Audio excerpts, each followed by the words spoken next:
Welcome, everyone. Immune to BS here. For starters, just so that everyone knows, the BS in Immune to BS technically means bad science, but I chose it because it has other connotations. So, just so the shills are aware. They love to bring up, well, you're not immune to BS, are you? No, not really. This is probably going to be a very interesting video since I'm partially in a food coma with 3 glasses of wine. Only God knows what's going to happen here.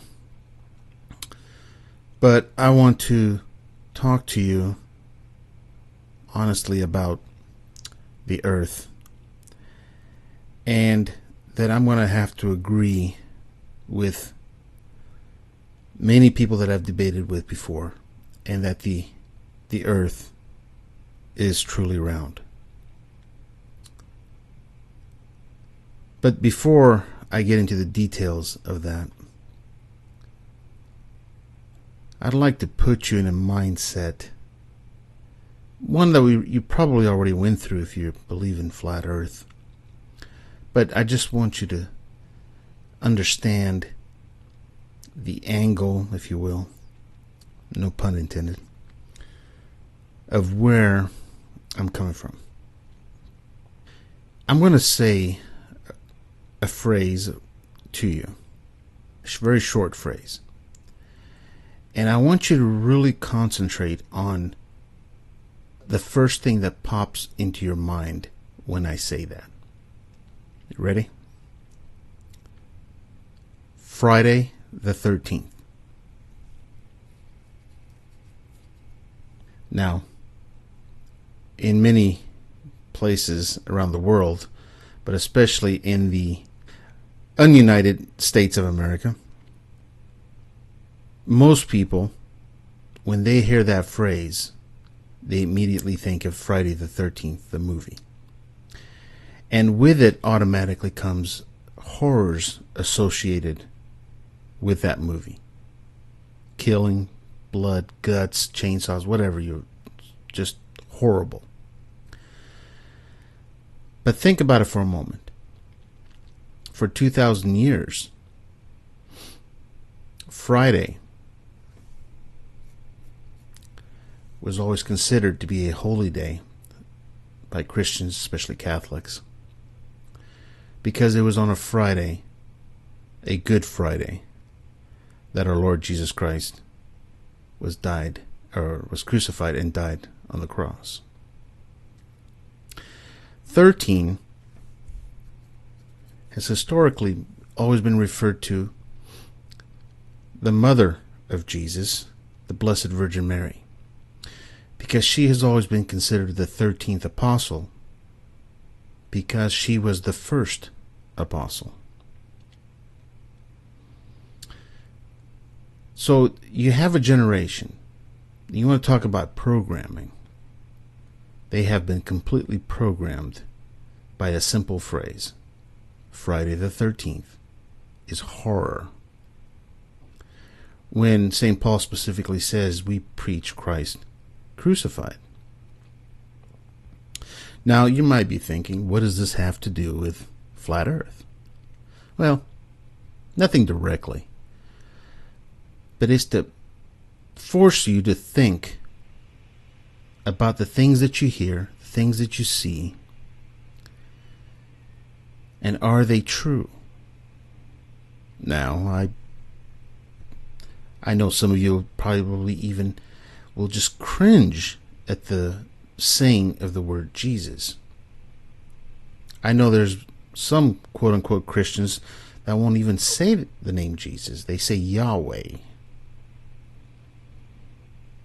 To deny our Lord Jesus Christ is not a good thing for a Christian, especially Catholics. Now, why did I tell you that little story? What I'm seeing in the videos and the comments is people are not listening, not reading properly what the globe Earth people are saying. If I tell you that the Earth is round, what is your immediate reaction?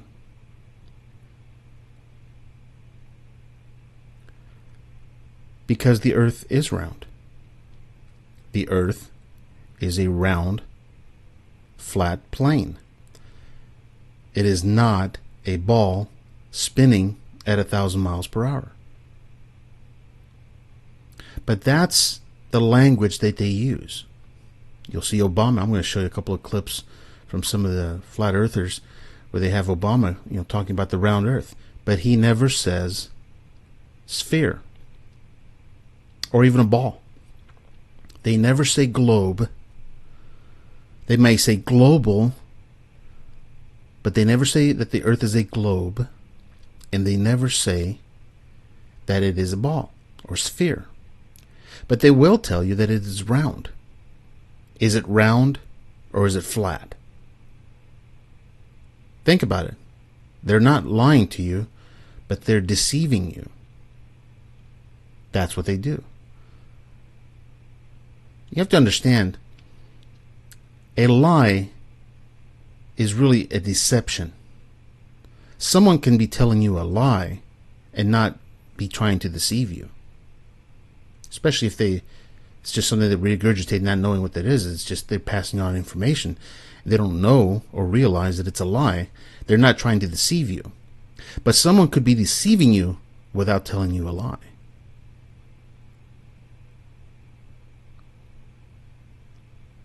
So I'm going to show you some clips, and I'm going to do a little commentary on them as we go. And then I'm going to show you a thread on one of my videos, a comment thread, to show you exactly what I mean.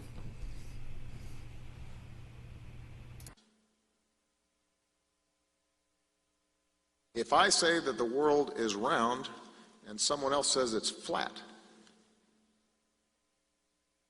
that's worth reporting. But you might also want to report on a bunch of scientific evidence that seems to support the notion that the world is round. They must have been founding members of the Flat Earth Society. They would not have believed that the world was round. Looked around at this flat, beautiful land, and all this sun. I asked the question, how many days of sun do you get a year? 320. That's pretty good. So the commander-in-chief believes that the Earth is round. And it is. I've never heard in any of his speeches where he says or states that the Earth is a globe or a sphere or a ball. So now let's listen to our favorite pair, Neil deGrasse Tyson. So you spin, when you spin pizza dough, it kind of flattens out. Yeah. Gets wider in the middle. And so Earth, throughout its life, even when it formed, it was spinning. And it got a little wider at the equator than it does at the poles. So it's not actually a sphere. It's oblate. And officially it's an oblate spheroid. That's what we call it.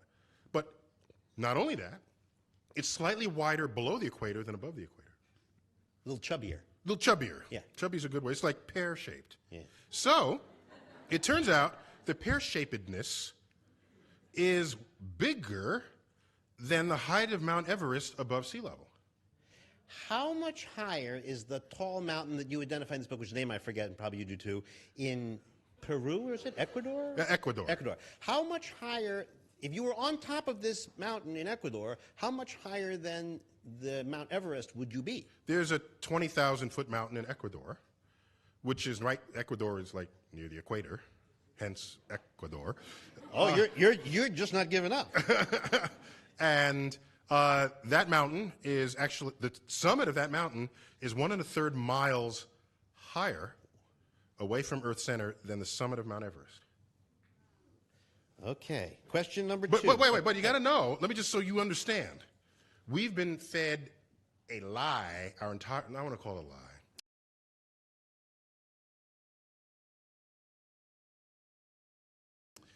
We've been fed. It's a point of view thing, I think. We've been fed Earth has been misrepresented to us by geologists. Because the globes that you buy, that you rub your fingers over and you feel the Himalayas and you feel the Rocky Mountains. No. No, okay? These mountains are puny compared to the size of the Earth. You would not know they were there. If you were truly that size, some big cosmic giant lumbering through space, coming upon the Earth, rubbing your hand on it, the depth of your, what do you call these things? Your finger. The fingerprint mark. The depth of that would be greater than the entire range of distance from the Marianas Trench in the bottom of the Pacific to the top of Mount Everest.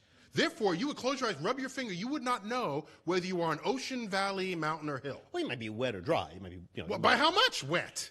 A little. How? No. Yes. You wouldn't even notice it. You're not going to say, oh, I got to dry my hand. The depth of the ocean doesn't measure up to the depth of your fingerprint. That's my point. So we've been fed this misrepresentation of our own planet on the belief that, in fact, we have real surface features. But cosmically speaking, we're practically a perfect sphere. So, those of you that have read George Orwell's 1984, I expect you to know what transpired in that clip. Now, this clip is not necessarily about the round Earth, but two things that are very specific in this video. One was a classic, quote-unquote, Freudian slip, where he basically tells the whole world, you've been fed a lie. But if you understand or remember George Orwell's 1984, that's doublespeak. At the beginning of his little talk, he was adamant about making sure that everybody understood that the Earth was slightly pear-shaped, spinning pizza dough, blah, blah, blah, right? Then he goes through the whole thing of the Himalayas, and you can't feel them if you were to rub your hand all over the globe if you're a big fat blob floating through space, putting your hands on the Earth. And then what does he say at the very end? It's almost a perfect sphere. He just basically canceled everything he said beforehand. Okay, that's deception. They're both lies, but it's confusion because most people don't understand. They don't pay attention. He said one thing and then turned around at the very end and said exactly the opposite. It's doublespeak. So you have to pay attention to what they say.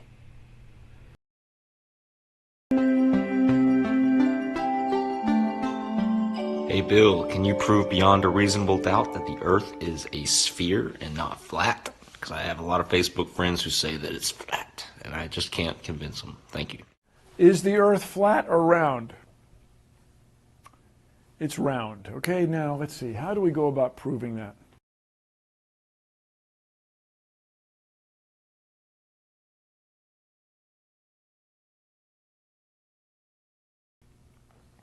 Go to the seashore. Go to a seashore and figure out why you can't, if you live on the East Coast, figure out why you can't see Spain from the East Coast of North America. It looks like you might have a St. Louis hat on. I'm not sure. Just go to the middle of the Mississippi River and look south. Why can't you see the Louisiana? Why can't you see New Orleans? What's the problem there? Well, then climb a tower or go to the top of a hill or a mountain, and you'll see a little farther. But you will not see to the other side of the Earth, places we know to exist. For example, I've been to London. I can tell you, other people have. I've been to Vancouver, British Columbia. And you cannot see Vancouver, British Columbia from Boise, Idaho, let alone from New York City or Toronto or what have you. Just start there.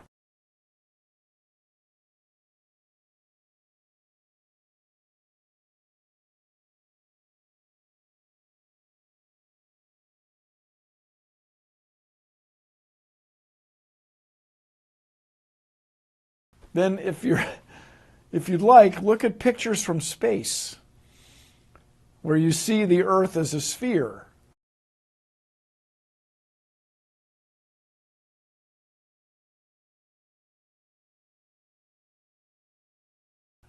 Those pictures are not faked, and I'll tell you just, if nothing else, here's why you can tell they're not faked. Just to create the paperwork that NASA has created, for NASA in this one case, just the paperwork to send anything out in space, to send people into orbit or to send them to the moon, that amount of paperwork would make faking it prohibitively expensive. No one could afford to generate that much documentation.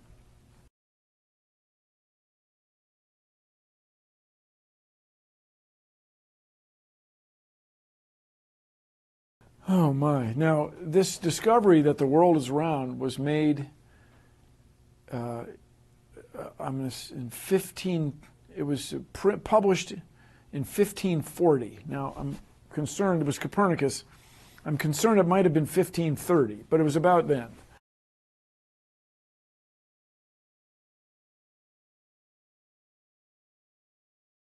It was in the 16th century that the Earth was shown to be a ball. But it was known to be a ball by a lot of other people before Copernicus in the Western world, what we now call the Western world, Western Hemisphere.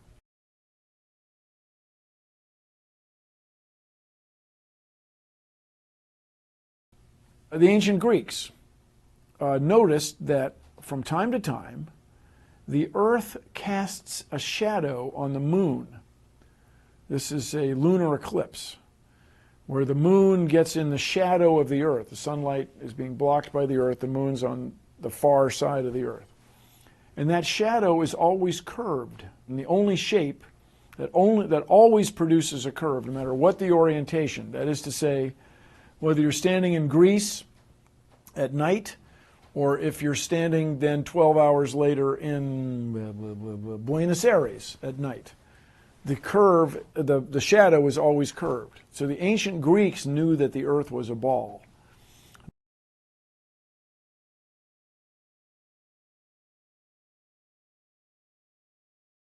They didn't know to the degree of the size of it, to the degree of precision we know now. And you guys, come on. Everybody watches newscasts. You all use mobile phones. You all see airplanes fly around. You all go to see Ed Sheeran in concert one day in London, another day in Melbourne, Australia. This all depends on our fundamental understanding of the size of the Earth and its shape with extraordinary precision. And if you want to get into it, the Earth isn't quite a sphere. It's a little bleh. Its spin is a little bleh, stretched it, made it slightly oblate, as the saying goes.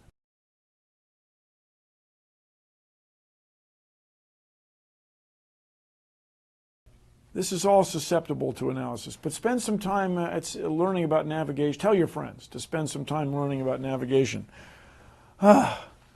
Navigation's changed the world, by the way. What are you wearing? You're wearing stuff that came from another part of the world on a ship. It didn't get here by magic. It got here through science.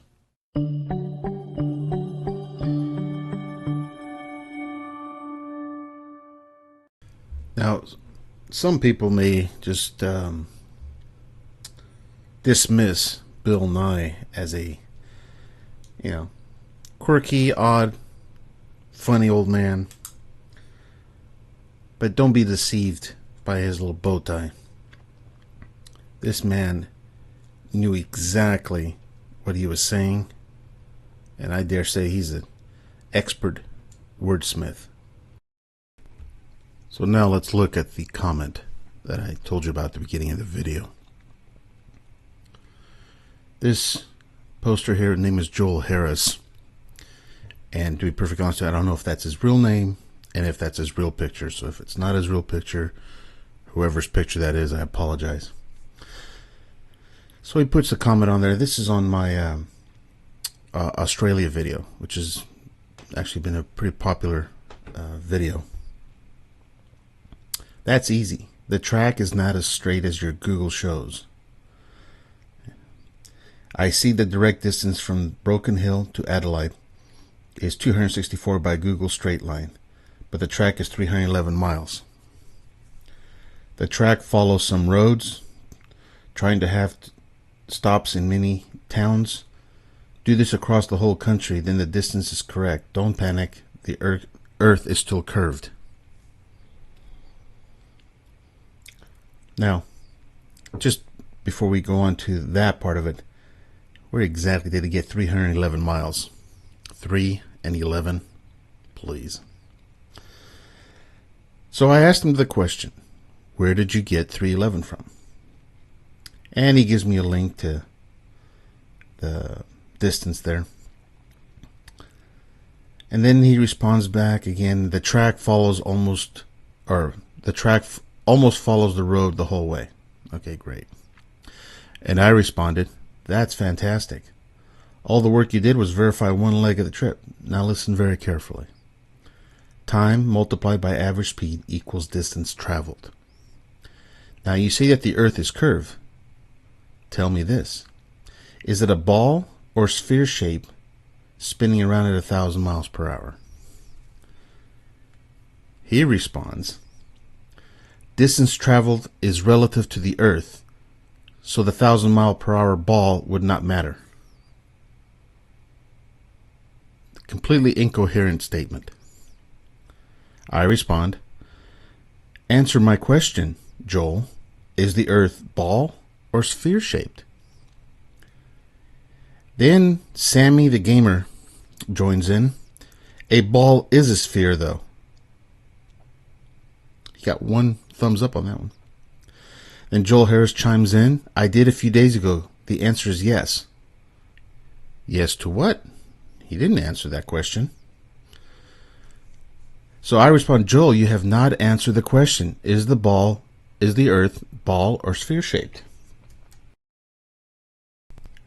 Sammy the Gamer chimes in again. A ball is a sphere. Every time you ask, I'll just say that. Okay. But that's not what I asked. So then Peter Galbraith, which has just been spamming that railroad or the Australia video, chimes in. He said, yes, it is ball, sphere shaped. Or did you mean for him to pick from those choices? I responded to Peter. I want Joel to specifically state in his own words that the shape of the Earth is a sphere. Then Joel finally chimes back in and says, a ball is a sphere. That is why I said yes to your trick question. Earth was not in the question, I believe, but the Earth is a sphere. With a little out of round by 1 in 300. But is there a spherical bastard among us?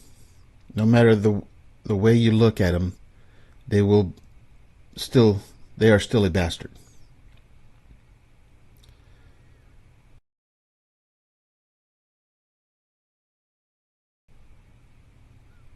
I did not, and then I responded, I didn't ask you if a ball is a sphere. I asked you, is the Earth a sphere? And then Peter Galbraith joins back, but the Earth is a sphere with a little out of round 1 by 30. I'm happy with that answer. It's clear. And then he responded, did you ever watch the YouTube video, How Earth Moves? The figure 8 is explained. Come on over to our side. I think you are close. And then at the bottom, Starlight Jupiter put his own comment not related to that one. Nah, the Earth be round. God said so. He speaks to me in my head. So you see, Joel tried desperately to avoid stating the fact that he believes that the Earth is a sphere. I mean, they just avoided it like the plague, because he knew if he did not state that, he knew that I would understand and know. And I know they're using the terminology. They'll argue a point with you that is true, that you believe, but with the assumption that they're against you or you're against them. Does that make sense? In other words, they could argue that the earth is curved. The earth is curved. I'm telling you, the earth is curved because we believe them to be globe heads or globers. And I would say if it's not, it's flat. But the reality is the statement that he says the earth is curved, it is curved. It's a curve all the way around the edge. It's a circle. Of course it's curved. Just like the earth is round. Of course the earth is round. It's a round disc.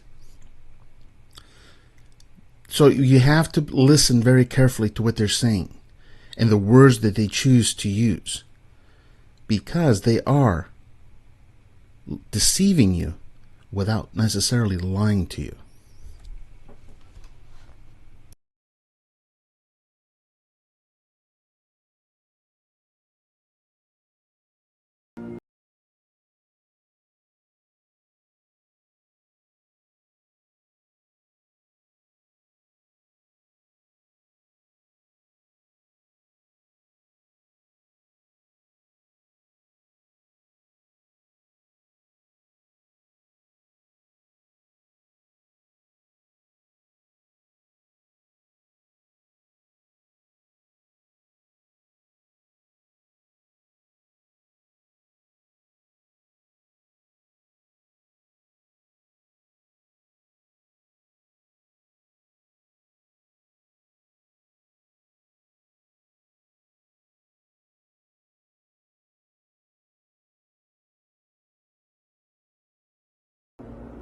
And then, precisely at noon, columns would cast no shadows, and the sun would shine directly down into the water of the well.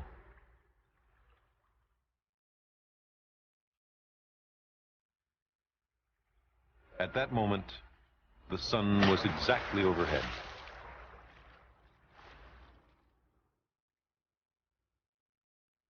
It was an observation that someone else might easily have ignored. Sticks, shadows, reflections in wells, the position of the sun, simple, everyday matters of what possible importance might they be. But Eratosthenes was a scientist, and his contemplation of these homely matters changed the world, in a way, made the world. Because Eratosthenes had the presence of mind to experiment, to actually ask whether, back here near Alexandria, a stick cast a shadow near noon on June the 21st. And it turns out, sticks do. An overly skeptical person might have said that the report from Syene was in error, but it's an absolutely straightforward observation. Why would anyone lie on such a trivial matter? Eratosthenes asked himself how it could be that at the same moment, a stick in Syene would cast no shadow, and a stick in Alexandria, 800 kilometers to the north, would cast a very definite shadow. Here's a map of ancient Egypt. I've inserted two sticks, or obelisks, one up here in Alexandria, and one down here in Syene. Now, if at a certain moment each stick casts no shadow at all, that's perfectly easy to understand, provided the earth is flat. If the shadow at Syene is at a certain length, and the shadow at Alexandria is the same length, that also makes sense on a flat earth. But how could it be, Eratosthenes asked, that at the same instant there was no shadow at Syene and a very substantial shadow at Alexandria? The only answer was that the surface of the earth is curved. Not only that, but the greater the curvature, the bigger the difference in the lengths of the shadows. The sun is so far away that its rays are parallel when they reach the earth. Sticks at different angles to the sun's rays will cast shadows at different lengths. For the observed difference in these shadow lengths, the distance between Alexandria and Syene had to be about 7 degrees along the surface of the earth. By that I mean, if you imagine these sticks extending all the way down to the center of the earth, they would there intersect at an angle of about 7 degrees. Well, 7 degrees is something like a 50th of the full circumference of the earth, 360 degrees. Eratosthenes knew the distance between Alexandria and Syene. He knew it was 800 kilometers. Why? Because he hired a man to pace out the entire distance so that he could perform the calculation I'm talking about. Now, 800 kilometers times 50 is 40,000 kilometers. So that must be the circumference of the Earth. That's how far it is to go once around the Earth. That's the right answer. Eratosthenes' only tools were sticks, eyes, feet, and brains, plus a zest for experiment. With those tools, he correctly deduced the circumference of the Earth to high precision, with an error of only a few percent. That's pretty good figuring for 2,200 years ago. Of everything that Carl Sagan said in that clip, I want you to post in the comments what was true and what was false. That is your homework assignment. Let's see if you can figure it out.